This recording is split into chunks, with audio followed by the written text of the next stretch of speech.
오늘 새벽에 인도받을 말씀은 사도행전 9장 31절입니다. 제가 봉독해서 올려드리겠습니다. 그리하여 온 유대와 갈릴리와 사마리아 교회가 평안하여 든든히 서가고 주를 경외함과 성령의 위로로 진행하여 수가 더 많아지니라. 아멘. 자, 오늘은 사도행전 9장 26절에서 43절까지 인도받겠습니다. 첫 번째, 사울과 예루살렘 제자들과의 만남입니다. 자, 사울이 다메섹에서 복음을 이제 증거하고 예수님 만나고 바로 복음을 증거하고 이제 죽음의 위협을 받게 되어서 다메섹을 떠나게 됩니다. 이 다메섹에 있다가 아라비아로 갔다가 다시 다메섹으로 가서 도망을 간 건지 아니면은 다메섹에서 도망을 가서 아라비아로 갔든지 여하튼 한 2년 정도의 공백이 있었습니다. 자, 그리고 나서 사울이 예루살렘으로 갑니다. 자, 오늘 그 내용입니다.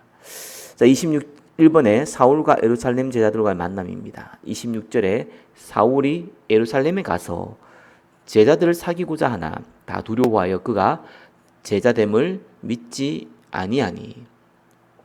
사울이 보통 핍박자가 아니었죠. 벌써 2년이라는 시간이 지났고 또 사울이 회심했다는 소문은 또 예수 그리스도를 증거한다는 소문은 이미 온 유대에 다 퍼져 있었습니다.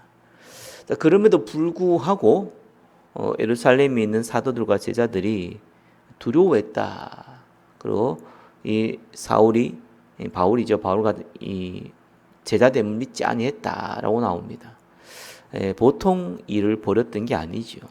스데반 순교의 책임자였고 또 수많은 기독교인들을 박해했고 죽음에 이르게 했고 옥살이로 고통을 주었습니다. 자, 그러한 사울이 회심했다. 그것도 벌써 2년이라는 시간이 지났음에도 불구하고 여전히 그의 제자됨을 믿지 아니하고 스파이가 아니냐라는 의심들이 계속 가질 만큼 그만큼 사울이 핍박되었다는 것을 알 수 있습니다. 27절에 바나바가 데리고 사도들에게 가서 그가 길에서 어떻게 주를 보았는지와 주께서 그에게 말씀하신 일과 다메섹에서 그가 어떻게 예수의 이름으로 담대히 말했는지를 전하니라. 자, 여기서 이제 바나바와 만남이 축복이 이루어집니다. 자, 바나바는 바울과 함께 첫 선교사로 파송받은 인물이죠. 예수님의 지상 명령을 다른 어떤 사도들보다 더 마음에 두고 실행했던 인물이 바나바였습니다. 자, 그러니까 사실 바울을 알아본 겁니다. 참 제자들은 제자를 알아보는 거, 또 정말 전도한 사람을 알아봅니다. 나중에는 어떻게 될지 몰라도 이때 당시에 바나바가 볼 때 사울은 선교사요, 충분한 제자라는 것을 보게 되었죠. 그가 어떻게 복음을 전하는지 유심히 봤을 겁니다. 자, 이래서 바나바가 추천인이 되어서 이 예루살렘에 있는 제자들, 특히 사도들과의 연결고리가 되었습니다. 28절에 사울이 제자들과 함께 있어 예루살렘에 출입하며 또 주 예수의 이름으로 담대히 말하고. 자, 바나바 득택에 제자들과 충분한 포럼을 할 수 있었고 예루살렘에도 복음을 증가할 수 있었습니다. 자, 29절 후반부에 헬라파 유대인들과 함께 말하며 변론하니 그 사람들이 죽이려고 힘쓰거늘 형제들이 알고 가이사랴에 데리고 내려가서 다소로 보내니라. 참 재미있는 사실은 다른 사도들, 예수님의 직격 제자죠. 사도들과 또 수많은 제자들에게는 자, 이런 표현이 없었습니다. 그죠? 스데반 이후에 사울에 인해서 수많은 핍박이 있었지만 이 사울이 사실은 이 바울이 예루살렘 온 지 그렇게 오래되지 않아서 죽이려고 했다 이렇게 표현하고 있습니다. 그만큼 사울한테는 배신감이 컸죠. 왜냐하면은 자기들의 대변인이 되고 책임자가 되어서 수많은 기독교인을 핍박했던 인물이 말 그대로 배신을 한 거죠. 개종을 한 거죠. 그거에 대해서 유대인들이 특별히 열심히 있는 유대인들, 또 헬라파 유대인들 이들이 너무 화가 나서 죽이려고 했다라고 나옵니다. 자, 그래서 다른 형제들이 이제 죽으면 안 되니까 이 바울이 태어났던 또 살았던 고향 다소로 보내게 됩니다. 이 참 하나님의 또 중요한 계획이죠. 바울이 아라비아에서 한 2년 정도 있었지만 이 다소로 가서 또 10년 정도를 머뭅니다. 그래서 그 어떤 제자들도 그 어떤 이 하나님이 택한 또 어떻게 보면은 그런 큰 제자들도 사실 하나님 앞에 쓰임 받을 때까지는 어느 정도 시간이 걸립니다. 천하에 없는 바울도 사실상 예수 믿자마자 예수 그리스도를 증거하긴 했지만 그러나 안디옥 교회에서 쓰임 받고 파송되기까지 최소한 12년에서 15년 이상 걸린 겁니다. 그만큼 준비하는 시간이 필요했던 거죠. 그래서 바닥을 이 언약으로 복음으로 충만하고 또 사역자로 또 사명자로 쓰임 받기 준비하는 시간이 필요했던 겁니다. 그래서 하나님은 다소로 보냈지요. 31절에 그리하여 온 유대와 갈라리아와 사마리아 교회가 평안하여 든든히 있어가고 주를 경외함과 성령의 위로로 진행하여 수가 더 많아지니라. 자, 사울을 향한 박해와 또 이로 인해서 사울의 피신은 이제 도망간 거죠. 어떻게 보면 피해인 거죠. 잠시나마 교회에 이 예루살렘 또 온 유대 이 사마리아에 세워진 교회를 의 평안을 가져왔습니다.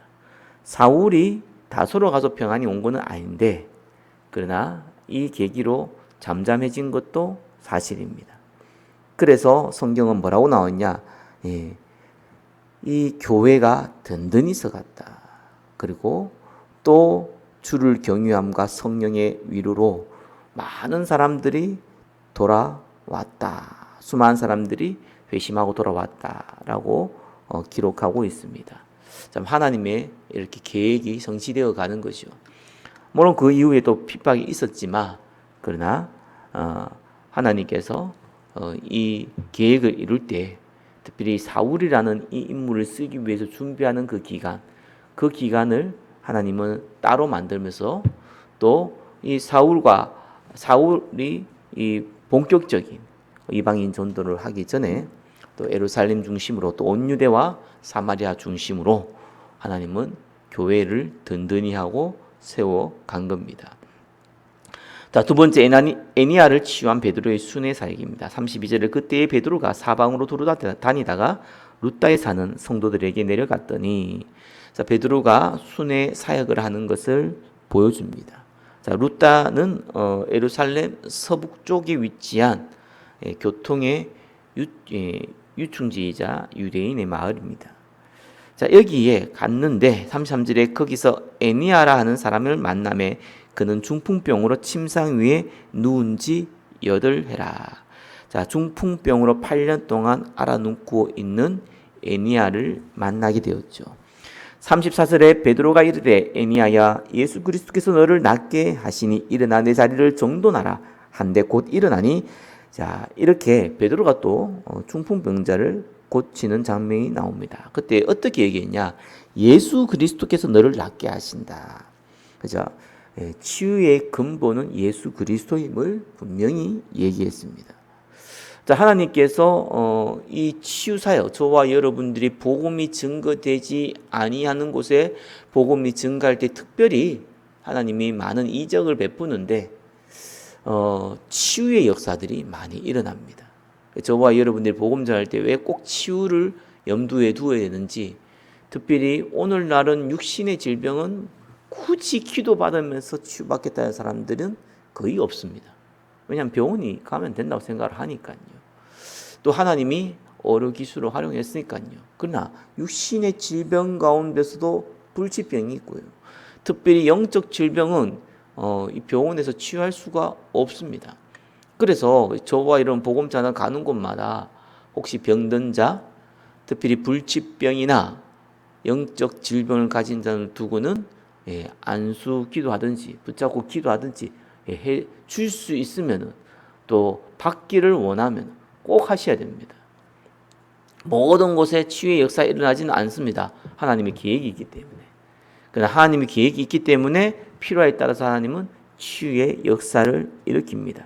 자, 왜 에니야를 일으켰냐? 35절에 룻다와 사론에 사는 사람들이 다 그를 보고 주께로 돌아오니라.